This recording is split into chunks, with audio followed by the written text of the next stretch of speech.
Mr. Gaetz, how many Republicans do you have with you in this effort? Well, I have enough Republicans where at this point next week, one of two things will happen. Kevin McCarthy won't be the Speaker of the House, or he'll be the Speaker of the House working at the pleasure of the Democrats. And I'm at peace with either result because the American people deserve to know who governs them.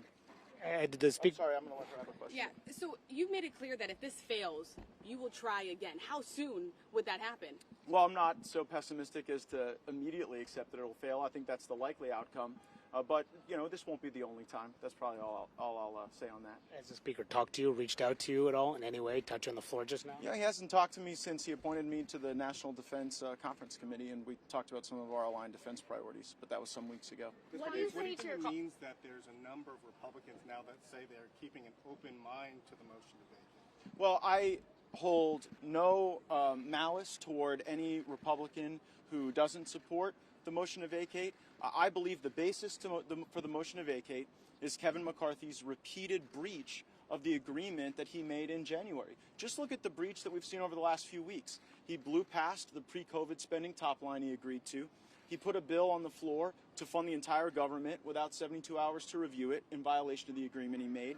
He said that there would never be a bill on the floor of the House that spent more than $100 million without the opportunity for amendment. And yet, the last continuing resolution violated that agreement as well.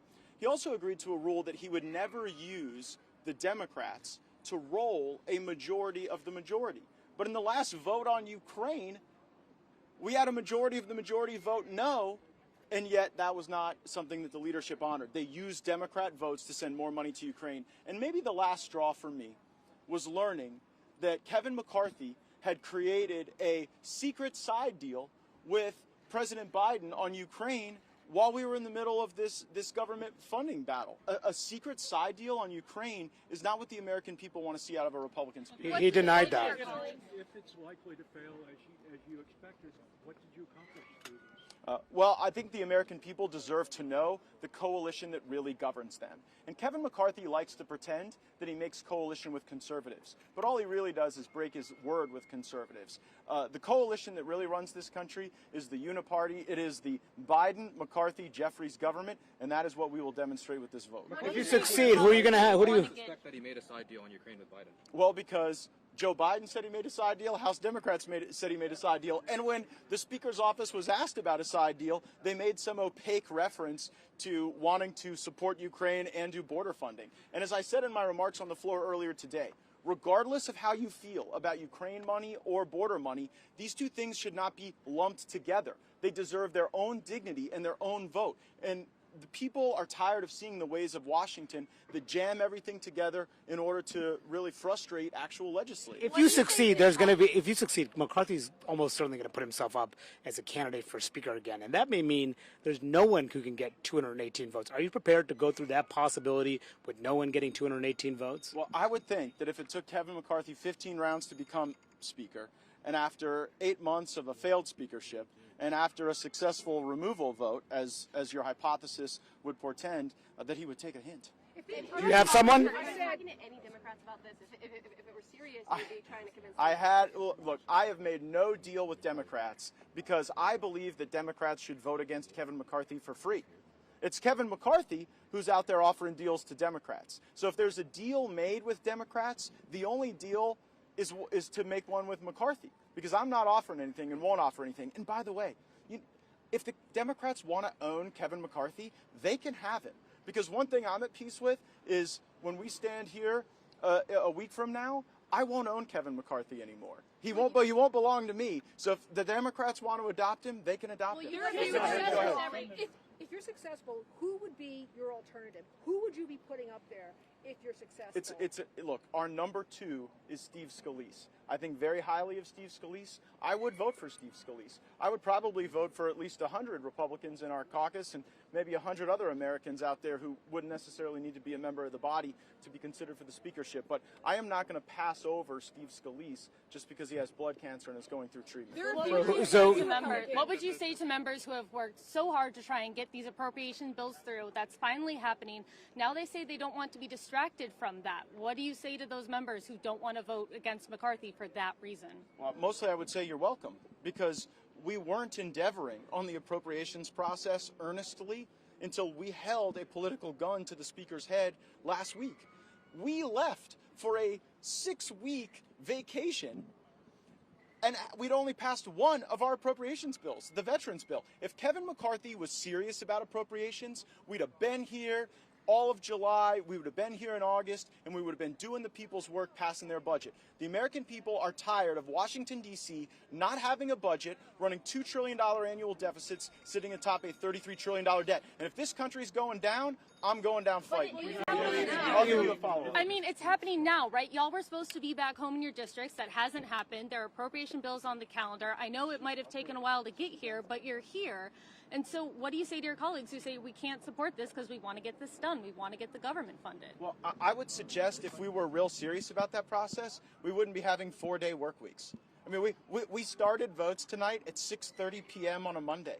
Most Americans don't start work at 6:30 p.m. on a Monday and end a few hours later, right? So I don't believe that the level of effort that you're seeing out of the Congress this week is reflective of the momentum that we had built previously.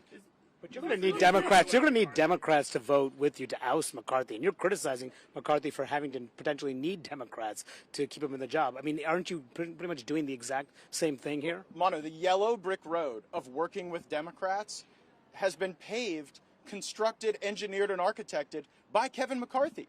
Look no further than the debt limit deal, a deal he passed with Democrats. Look no further than the last continuing resolution, which he passed with Democrats. And by the way, if he's able to stay in power, it will be him working for the Democrats, continuing to do their bidding. So this is a revealing exercise, and I think it'll show the country who's really in Just charge. to follow up on that, though, most Republicans still do support McCarthy. So why bring this up if you don't have the support of most of your conference? Well, he doesn't have my support anymore, and he doesn't have the support of a requisite number of Republicans to continue as the Republican Speaker. Now, he may continue as the House Speaker, and he may continue as a Speaker of the Democrats and some sort of uniparty coalition, but he is not going to be a Speaker in power as a consequence of Republican votes based on the number of people who are going to be with me.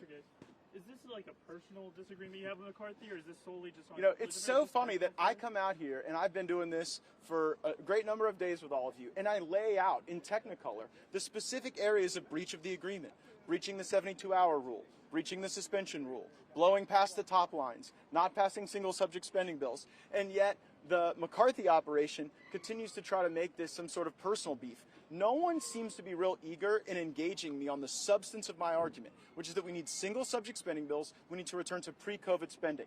But some people try to make every policy disagreement personal because they are so personally embarrassed from their own failures. And so this has nothing to do with a personality. This has to do with breach of an agreement. I laid that breach out weeks ago. I stood on the floor. You all covered it. And I said, these are the areas of breach. They have to be rectified. Instead of getting any sincere effort to resolve that, you know, we heard the Speaker's profanity and his bluster, and that's simply not strong leadership. Do you believe that I'll go to Rachel next.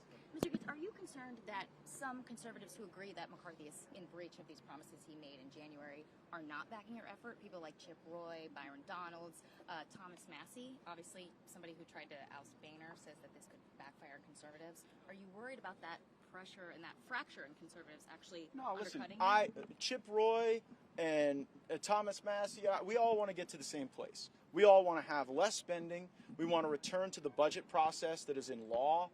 And I hold no ill will toward them if they make a different tactical choice than I've made. So if my dear friends, who I agree with on almost everything, Mr. Roy and Mr. Perry and Mr. Massey, want to own Kevin McCarthy, then that can be their choice, and they can make whatever choice they'd like. Does Trump support this effort? Does Trump support this effort? You have threatened that if you fail, you will continue to call up... That question's already been asked. Mr. Gaetz, do you believe that that your fellow Republicans who vote in favor of Kevin McCarthy should receive primary challenges in the 2024 election? Listen, some of them, but certainly not all of them. There'll be a number of great conservatives and friends of mine who do vote with Speaker McCarthy. I don't have confidence in him anymore, and I think a requisite number of Republicans have lost confidence, such that the only way he'll be able to stay in power is by working for the Democrats. I'm sorry, I'm going to try to go to some people that haven't had a chance to ask a question. Yes, go ahead, ma'am. Congressman, So you are saying, that you don't trust Kevin McCarthy. A number of Democrats right now are saying the same thing, that they don't trust him. The one thing we have in common is he's lied to all of us. A handshake deal right now. If you were to move forward, if there were to be any kind of agreement, what would that look like, and what would you need to see from the Speaker at this moment? Well, I think the die is cast based on the motion I just filed. I think the time for that discussion would have been over the last several weeks, but instead we saw the Speaker continuing to, the Speaker did not just fail to remediate the breach of the agreement he made with us in January, he accelerated the instances of breach. Like, after I laid out the breach, he went and violated the 72-hour rule. After I laid out the breach, he violated the $100 million no amendment suspension rule. So he seems to be reverting to the very unfortunate muscle memory of Washington, D.C. that has put our nation atop a $33 trillion debt, that has led to $2 trillion annual deficits in our near future, and the rapid global de-dollarization of the economy. You look at the BRICS system, Brazil, Russia, India, China, South Africa, they're moving away from the dollar. And just in August, they added 6 new countries, including G20 economies in the Western Hemisphere and Gulf monarchies. Moreover, you saw U.S. News say that the #1 economic trend of 2023 is de-dollarization globally. This worries me. You all get all worked up that there's going to be some uncomfortable, chaotic moment, that I'll feel pressure from conservatives or Democrats or whomever. I feel the judgment of history. I feel the weight of that. I worry that when the history books are written about this country going down, that my name is going to be on the board of directors here. And if this country's going down, and if we're losing the dollar, I am going down fighting. And I don't care if that means fighting Republicans, Democrats, the uniparty, the leadership, the PACs, the lobbyists. I've had it. I've been here 7 years. We don't have a fucking budget. We haven't had one since the mid-90s. I am through with it. I apologize for using that word, but the only path forward here is to have single subject spending bills that can be reviewed, amended, considered, and I think that is the responsible way that our legislatures all over this country operate for good reason.